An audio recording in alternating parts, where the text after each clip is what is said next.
ಗಳು ಕಾನೂನನ್ನ ಕೈಗೆತ್ತಿಕೊಳ್ತಾ ಇದ್ದಾರೆ ಅಂತ ಆಕ್ರೋಶ ಹೊರಹಾಕಿದ್ರು.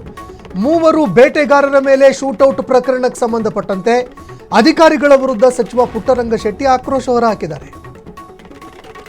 ಕುತ್ತಿಗೆಗೆ ಹೊಡೆದು ಎನ್ಕೌಂಟರ್ ಮಾಡೋದಕ್ಕೆ ಪರ್ಮಿಷನ್ ಕೊಟ್ಟಿದ್ಯಾರು? ಅರಣ್ಯ ಇಲಾಖೆ ನಿಯಮದಲ್ಲಿ ಆ ರೀತಿ ಏನಾದರೂ ಇದೆಯಾ?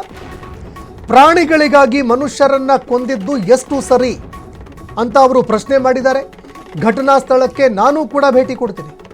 ಕುತ್ತಿಗೆಗೆ ಗುಂಡೇಟು ಬಿದ್ದಿದೆ ಎಂಬ ಮಾಹಿತಿಗಳು ಸಿಕ್ಕಿದಾವೆ, ಹಾಗಾಗಿ ಶೂಟ್ ಮಾಡಿದ್ದಾರೆ ಅಂತ ಗ್ರಾಮಸ್ಥರು ಹೇಳ್ತಾ ಇದ್ದಾರೆ.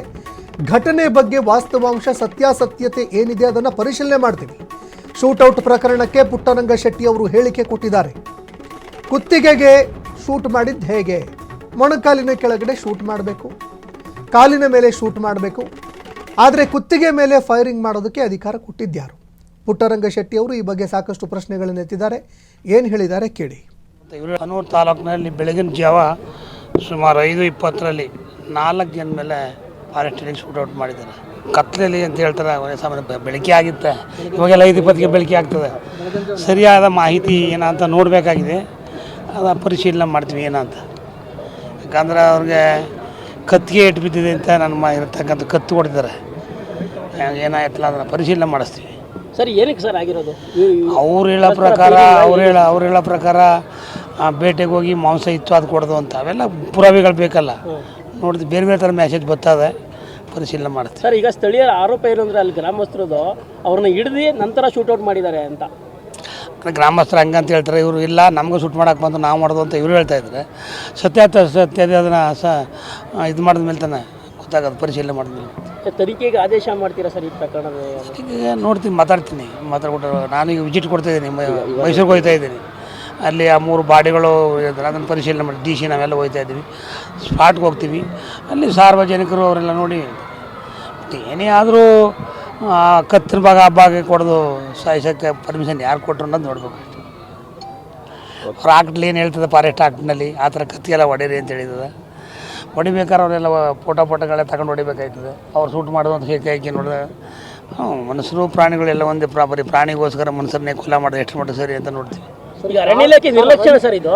ಅರಣ್ಯ ಇಲಾಖೆ ನಿರ್ಲಕ್ಷ್ಯನ ಇದು ಹೇಗೆ ಅಂತ ಈ ಸಾವು? ನಿರ್ಲಕ್ಷ್ಯ ಅಂತ ನಾವು ಹೇಳಿಲ್ಲ, ನಾವು ಹಿಂದೆ ಬೇರೆ ಬೇರೆ ಥರ ಹೇಳ್ತಾರೆ, ಅದನ್ನೆಲ್ಲ ನೋಡೋಣ ಮುಂದೆ. ಸರ್ ಅರಣ್ಯ ಒಳಗಡೆ ಆಗಿದೆ ಆಚೆ ಆಗಿದೆ ಸರ್ ಘಟನೆ? ಅರಣ್ಯ ಒಳಗಡೆ ಆಗಿರ್ಬೇಕು, ಹನೂರು ತಾಲೂಕಿನಲ್ಲಿ. ಇನ್ನು ಪುಟ್ಟರಂಗಶೆಟ್ಟಿ ಅವರ ಮಾತುಗಳನ್ನು ಕೇಳಿಸ್ಕೊಳ್ತಾ ಇದ್ರಿ. ಇದರ ಬಗ್ಗೆ ತನಿಖೆ ಕೊಡ್ತೀರಾ ಅನ್ನೋ ವಿಚಾರಕ್ಕೆ ಸಂಬಂಧಪಟ್ಟಂತೆ ಯೋಚನೆ ಮಾಡ್ತೀವಿ ಅಂತ ಹೇಳ್ತಾ ಇದ್ದಾರೆ. ಆದರೆ ಖಂಡಿತವಾಗಿ ತನಿಖೆ ಅಂತೂ ಹಾಗೆ ಆಗುತ್ತೆ. ಯಾಕಂದರೆ 3 ಜನ ಇಲ್ಲಿ ಜೀವ ಕಳೆದುಕೊಂಡಿದ್ದಾರೆ ಫೈರಿಂಗ್ನಲ್ಲಿ. ಹಾಗಾಗಿ ತನಿಖೆ ಮಾಡಲೇಬೇಕಾಗತ್ತೆ. ಏನಾಯಿತು ಅನ್ನುವಂತಹ ವಿಚಾರಕ್ಕೆ ಸಂಬಂಧಪಟ್ಟಂತೆ ತನಿಖೆ ನಡೆಯುತ್ತೆ. ಯಾವ ಗನ್ಗಳಿಂದ ಫೈರ್ ಆಗಿದೆ, ಯಾರು ಫೈರಿಂಗ್ ಮಾಡಿದ್ದಾರೆ, ಡಿಸ್ಟೆನ್ಸ್ ಎಷ್ಟಿತ್ತು, ಇದೆಲ್ಲವೂ ಕೂಡ ತನಿಖೆ ಆಗತ್ತೆ. ಬಹುತೇಕವಾಗಿ ಗುಂಡು ಯಾವ ಒಂದು ದಿಕ್ಕಿನಿಂದ ಬಂದು ಆ ಒಂದು ದೇಹದಿಂದ ಪಾಸಾಗಿ ಹೋಯಿತು, ಯಾರು ಹಾರಿಸಿರುವಂತಹ ಗುಂಡು, ಆ ಗುಂಡು ಹಾರಿಸುವಂತಹ ಸಂದರ್ಭದಲ್ಲಿ ಎಷ್ಟು ಡಿಸ್ಟೆನ್ಸ್ ಇತ್ತು, ಮಗದೊಂದು ಕಂಪ್ಲೀಟಾಗಿ ಅಲ್ಲಿ ಸೀನ್ ಕ್ರಿಯೇಟ್ ಮಾಡಿ ಎಲ್ಲವೂ ಕೂಡ ತನಿಖೆ ಮಾಡ್ತಾರೆ. ಆ ಸಂದರ್ಭದಲ್ಲಿ ಸತ್ಯತೆ ಏನು, ವಾಸ್ತವಾಂಶ ಏನು, ಎಲ್ಲವೂ ಕೂಡ ತನಿಖೆಯಲ್ಲಿ ಬಹಿರಂಗವಾಗುತ್ತೆ. ಮಾನವ ಹಕ್ಕುಗಳ ಆಯೋಗ ಕೂಡ ಮಧ್ಯಪ್ರವೇಶ ಮಾಡಬೇಕು. ಇದೇ ವಿಚಾರಕ್ಕೆ ಸಂಬಂಧಪಟ್ಟಂತೆ ಅವ್ರ ಕುಟುಂಬಸ್ಥರು ಮಾತಾಡಿದ್ದಾರೆ. ಏನು ಹೇಳಿದ್ದಾರೆ ಕೇಳಿ. ಇದು ನಮ್ಮ ತಮ್ಮ ರೆನೀಸ್ ಅಂತ. ನಮಗೆ ಏನಾಯಿತು ಎತ್ತಂತ ಏನೂ ಗೊತ್ತಿಲ್ಲ. ನಾವು ಮೈಸೂರಲ್ಲಿ ಎಲ್ಲ ಓದ್ತಾ ಇದ್ದೀವಿ. ಮೈಸೂರಲ್ಲಿ ಇವರು ಕೆಲಸ ಮಾಡ್ತಿದ್ದಾರೆ. ನಾವೆಲ್ಲ ಫ್ಯಾಮಿಲಿ, ಒಂದೇ ಫ್ಯಾಮಿಲಿ. ನಿಮ್ಮ ಮಾವ ಎಲ್ಲ ಕಾಡ್ಗಡೆ ಎಲ್ಲ ಹೋದರು, ಆದರೆ ಫಾರೆಸ್ಟ್ ಡಿಪಾರ್ಟ್ಮೆಂಟಿಂದ ಡೈರೆಕ್ಟ್ ಶೂಟೌಟ್ ಆಗಿದೆ. ಏನಾಯ್ತಂತ ಏನು ಕೇಳಲಿಲ್ಲ ಅನಿಸುತ್ತೆ, ಡೈರೆಕ್ಟು ಶೂಟೌಟು. ಒಬ್ಬೊಬ್ರಿಗೂ ನಮಗೆ ಫೋಟೋ ಎಲ್ಲ ಬಂದಿತ್ತು. ಫೋಟೋದಲ್ಲಿ ನೋಡಿದ್ರೆ ಇಲ್ಲೊಂದು ಶೂಟು, ಇಲ್ಲಿ ಕಾಲ್ ಕೆಳಗೆ ಯಾರು ರೈಟ್ಸ್ ಕೊಟ್ಟಿದ್ದು? ಈಗ ಇದು ಇವತ್ತು ಇಂಡಿಪೆಂಡೆನ್ಸ್ ದಿನ ನಮ್ಗೆ ಯಾವ ಥರ ನ್ಯೂಸ್ ಬಂದಿದೆ ನೋಡಿ ಬೆಳಗ್ಗೆ. ಅವರೆಲ್ಲ ರೈತರು, ನಾವೆಲ್ಲ ರೈತರು. ನಮ್ಮದು ಒಂದು ಚಿಕ್ಕ ಗ್ರಾಮ, ಶಾಗ್ಯ ಪಂಚಾಯಿತಿ, ಮರಿಯಮಂಗಲ ಅಂತ ನಮ್ಮ ಗ್ರಾಮ. ರೈತರು ಏನೋ ಹಸುಗಿಸು ಹೋಗಿರ್ಬೋದೇನೋ, ಏನಕ್ಕೆ ಹೋದ್ರೆ ಏನು ಇನ್ಫಾರ್ಮೇಷನ್ ಕೇಳಿದೆ ಶೂಟೌಟ್ ನಡೀತಾ ಇದೆ ಇಲ್ಲಿ. ಸೊ ಅದಕ್ಕೆ ಇಲ್ಲಿ ನಮ್ಮೂರ ಕಡೆಯಿಂದ ಫುಲ್ ಪ್ರಾಬ್ಲಮ್ ಆಗಿದೆ. ಫುಲ್ ರಿಲೇಟಿವ್ಸು ನಮ್ಮ ಊರಲ್ಲಿ ಒಂದು 400-500 ಜನ ಇದ್ದೀವಿ ಅಷ್ಟೇ. ನಮ್ಮನ್ನೆಲ್ಲ ಕಂಡ್ರೆ ಏನು ಫೀಲಿಂಗ್ ಅವ್ರಿಗೆ ಗೊತ್ತಿಲ್ಲ ನಮಗೆ.